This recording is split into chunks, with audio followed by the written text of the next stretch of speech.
ma mudna xitaa saacad. Guardiola oo banaanka keenay waxa sababay inuu ka caroodo xidigiisa. Xitaa saacad ma mudna.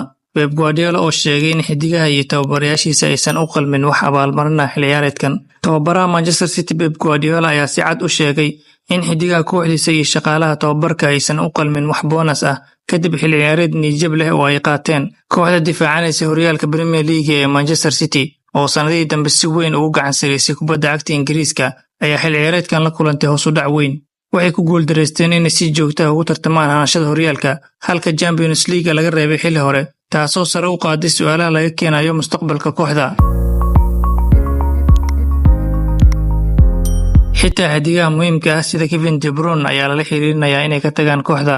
Si kastaba ha ahaatee, Manchester City waxay heli doontaa lacag aad u badan oo ka timid FIFA Club World Cup 2025, taasoo lagu qaban doono Mareykanka. Tartanka oo markii ugu horeysay loo ballaariyay 32 kooxood ayaa u ballan qaadaya kooxaha Yurub abaalmarino dhaqaale oo aad u sareeya.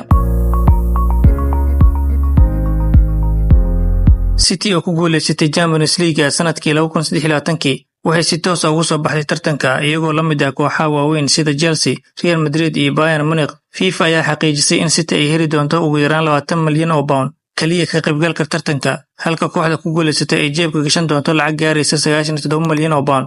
Waana lacagtii ugu badneed ee abid laga bixiyo tartan kooxeed. Laakiin mar la weydiiyay in lacagtan ay noqon doonto bonus loogu talagalay ciyaartooyda iyo shaqaalaha tababarka, Guardiola wuxuu si adag u diiday fikraddaas.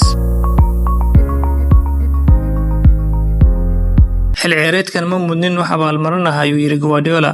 Haddii aan guuleysano ma aqaan inta lacageed ee la helayo, waa mid u soo xaroonaysa kooxda, balse aniga shaqaalaha tababarka iyo ciyaartooyda ma mudnin wax bonus ah, xitaa saacad ma mudnin. Ugu dambeyn, Manchester City ayaa safarkooda Club World Cup bilaabi doona 18 bisha June, iyagoo kulankooda ugu horeeya la ciyaari doona kooxda reer Morocco ee Wydad Casablanca. Waxaa kale oo ay isku group yihiin kooxda Al Ain iyo kooxda reer Talyaani ee Juventus.